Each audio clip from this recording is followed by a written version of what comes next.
Chairman PTI की cipher case की समाअत अटक जेल में करने के खिलाफ दरख्वास्त कल इस्लामाबाद हाई कोर्ट में समाअत के लिए मुकर्रर कर ली गई है। दरख्वास्त में मुवक्किफ पेश किया गया है कि इंसदाद दहशतगिरी अदालत के जज मतलूबा अहलियत के मेयार पर पूरा नहीं उतरते।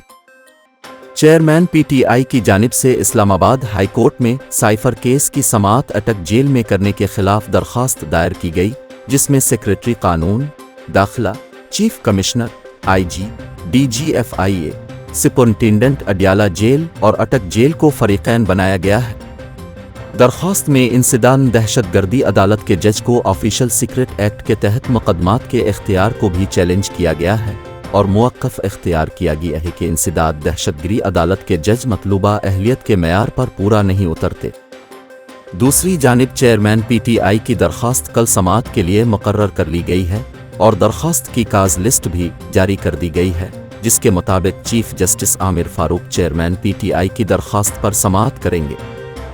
दूसरी जानिब चेयरमैन पीटीआई की दरख्वास्त कल समाअत के लिए मुकर्रर कर ली गई है और दरख्वास्त की काज लिस्ट भी जारी कर दी गई है, जिसके मुताबिक chief justice Aamir Farooq chairman PTI की दरख्वास्त पर समाअत करेंगे।